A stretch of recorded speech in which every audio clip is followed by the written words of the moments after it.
evening, ghosts and ghouls. You're listening to a horrible podcast.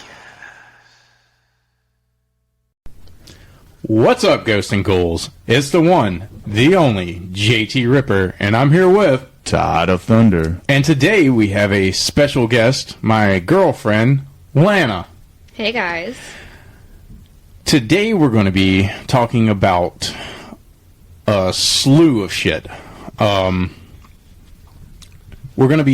main subject is going to be millennials, movies that was important to millennials from 82 to 94. Am I right, Thunder?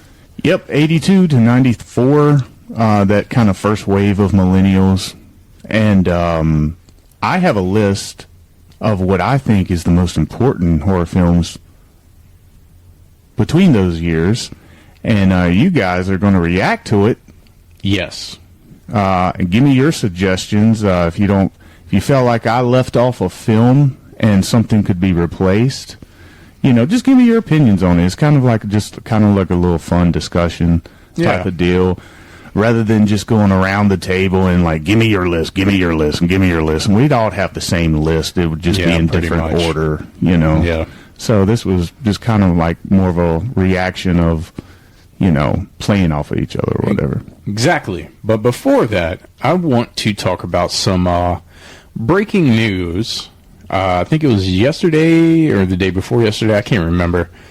But there has been an announcement that they are doing a requel of Nightmare on Elm Street. Well, how about that? And I think Blumhouse is behind it. Go figure. So a requel? A requel. So I guess it will be a sequel to the original. Pretty much like they did with Halloween. Now they're doing it with Exorcist. And I guess they're going to continue with Nightmare on Elm Street. All right. Well, my initial thoughts is that's fucking horrible. It's horrible because Robert Englund is not back. But he said he only wants to do maybe one more and call it a day. Well, if he comes back, it's great. If he's not signed on, this is going to suck dick. Disagreed. This is going to suck fucking dick. You can do a lot of things. You can do requels with movies. You can do prequels with movies. You can do a lot of things. But there's certain things, there's certain actors that you cannot continue with. You cannot do a Nightmare on Elm Street without Robert Englund. Don't give a fuck what you say. That's my point of view. It's not going to be good. They tried it, and it sucked dick.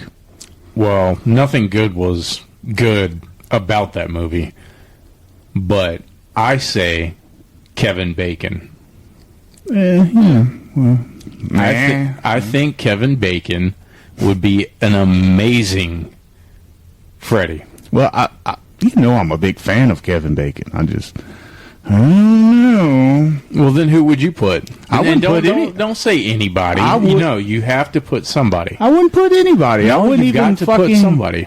I wouldn't even have the idea of doing this without Robert Englund. All right, Mr. Thunder. Okay. Well, okay. Say they bring Robert back. Yeah. We don't know this yet. Okay. They've just announced this. All right. So, say Robert does come back. How do you end this movie? Okay. Do you end it like no other one after this, or do you set it up for two more? This is what I would do. All right. I would take Robert Englund, and I would do kind of like an AI to his face, and I'd make him record the voiceovers, and I'd get a young guy to do the movements, since he can't do it anymore. That would work. Getting a brand new actor, having lines in his mouth, doing all that, it's not going to work. But that's not genuine. Well, the whole concept is fucking asinine to me. Okay, well, what do you think, Miss Lana? I mean, I can see both point of views. I think that it's not Freddy without Robert, but you actually mentioned Kevin Bacon would be a really good Freddy a long time ago, so it's already been on my mind, and I have to agree, and I feel like anything that Kevin touches is always gold. See, I agree too. I think that... Okay, this is what I think about it. You're right. It's stupid to do a requel. I think if you're going to do it, fucking redo it. Like, just restart it. Yeah, because that would make it more acceptable. Yeah, like, exactly. You know what I'm saying? Instead of trying to give it to the public as this is another nightmare, they'll say this really is new nightmare. Exactly. Yeah, So I this is how I do the 3 parts. Okay? This is just my 2 cents. I say, Kevin is Freddy. Your first movie is him as a human. So it's a prequel story, because we've never gotten the serial killer story. Then that ends, of course, with him dying in the fire, being burnt alive, him coming back in part 2, and then you set up part 2 with a great young cast like It or Stranger Things, somewhere along that category. Those kids, you could even pick between those kids because they're about teenage age now. Yeah. And then that's, you end that movie with a question mark to set up part 3 with kind of redoing Dream Warriors with the kids from the first 2. Well, technically it's the kids from all 3. So you kind of do it like It, but you do it small kids, kind of like 10 to 13, and then teenage, like 17, 18. That's how I do it. That's just my 2 cents. I mean, yeah. I mean, if you're going to do it the way they do it today, which is normally 3 parts, that would be the better story because you know where it's going. And by the way, we've actually gotten a prequel before, but not on the big screen. Yeah, well, the first 2 episodes of Freddy's Nightmare, that's exactly what it is. But not a lot of people know or remember that. So I honestly forgot until you just brought it up. I mean, I've seen it. I mean, we've never seen it on the big screen. It's always been, it's like, whatever. But Robert's always wanted to do that. Like, going all the way back to, there's like some interviews with him from like 93, 94, where he's talking, where he's like, oh, I'd like to do a prequel to this. I like to do it before Freddy is known as Freddy. He's been wanting to do this for over 30 years. Yeah. And they just, the only thing that they got for him was, oh, you can do it on these television series that it wasn't small, but it wasn't huge. It wasn't like Tales from the Crypt where everybody knew what it was, Yeah, a lot of people don't even know Freddy had his own show. Yeah, I mean, it's not catered towards Freddy. It's more of a Tales from the Crypt show where he just shows up and the stories are just fantastical stories that he just happens to be told. But to get people interested into that series, the first 2 episodes was about him as Freddy, But other than that, you don't get Freddy at all, except when he just pops up and he's like, tonight's story, blah, blah, blah, So I think my question is, if we did a prequel with Robert Englund, I mean, at this point, he's so much older than when these movies were first made. How would they make him look young enough to be before the first movie? You know what I mean? Well, I think they would probably use the de-aging effect. Yeah, that's the same thing that they did to the dude in Halloween Kills that played Dr. Loomis. Yeah. Oh, yeah. Like he doesn't look like that in real life. Mm-hmm. He's got like a beard, he's got the bald head, and if you look at him in real life, he doesn't look like Donald Pleasance at all. But in the movie, he looked exactly like Donald Pleasance. Yeah. And that's through manipulation with the aging stuff that they use today. Yeah. Hollywood has all the tricks. Yeah, I mean, you got the hologram shit. I mean, there's people that go to full-blown concerts seeing a goddamn hologram. Hey, I'd go see Tupac. Don't knock it. Well, I'm just saying, you don't think that they'd go to a movie and see it? Yeah, I know. I mean, they could come out with a fucking John Wayne movie and the motherfucker's been dead for 40 years. Bless you. Yeah, almost sneezed.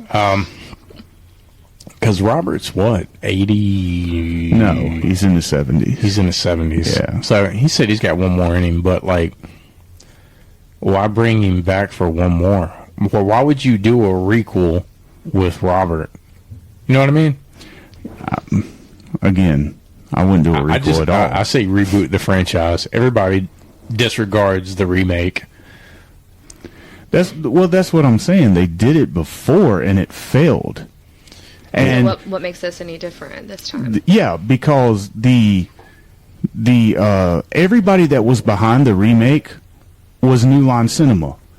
New Line Cinema is the home of Freddy. Freddy built New Line Cinema. So if they can't even do a justice film with it, what the fuck is Blumhouse going to do? And why the fuck do I care after Halloween ends? We'll see how we feel after Exorcist.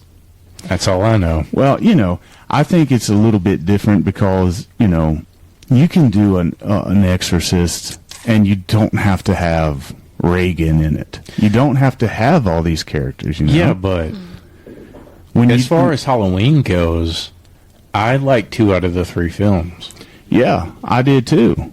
But that third film it wasn't just bad, it was goddamn rotten. I'm afraid to go back and rewatch it, honestly.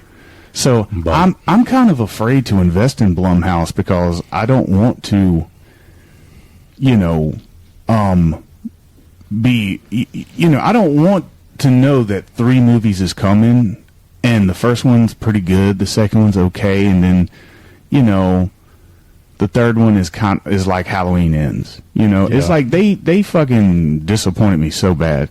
I'm not saying that they can't do it with one movie that they put out, but when I hear this triple threat thing, that's when I get worried because it did not work with Halloween. Well, that was my thing. They haven't mentioned it. They haven't mentioned anything other than a requel. Yeah, but I also read where it's like The Exorcist 2 set to film in 2025, and it's like they're already talking about it, and the motherfucking first one isn't even out. Well, The Exorcist is supposed to be a 3-part trilogy. That's too. what I'm talking about. I mean, don't you think they're jumping the gun? Don't you think that's a little cocky? Like, we have made the best movie that we're guaranteed that we're going to make another one. Like, fuck you. I mean, yeah, it is jumping the gun. I think you should wait and see how audience react before I would even start thinking about part 2. By the way, the dude that directed the first Exorcist died yesterday. So, that sucks. Yeah. What was his name? Fredson? William Fredson? I think that was his name. Maybe. I can never pronounce his last name. So, but yeah, he directed. Hell, he might have directed all 3 of them. I don't know. Yeah. I don't know. But anyway, I just read today that he either died yesterday or today. I saw it today. So usually if you see it today, it happened yesterday. So. Yeah, normally. Well, before we take a deep dive into the millennial list, I want to take a moment to talk about Mad Monster coming up. We haven't really had a chance to talk about Mad Monster. It's the 26th, 7th, and 8th of this month, I think. Yeah. Possibly, maybe. Yeah, because I think we're going on the 26th. Yeah. Sorry, ladies and gentlemen. I'm having to pull up the list. Just want to make sure I give the right dates. Man, By the way, we have a new microphone set up, so hopefully this episode sounds better. If you hear it and you think it sounds better, hit us up on TikTok, Instagram, let us know. It is the 25th through the 27th. Excuse me. It's going to be in Concord, North Carolina. And we have a slew of celebrities so far. Our biggest ones being Doug Bradley, which is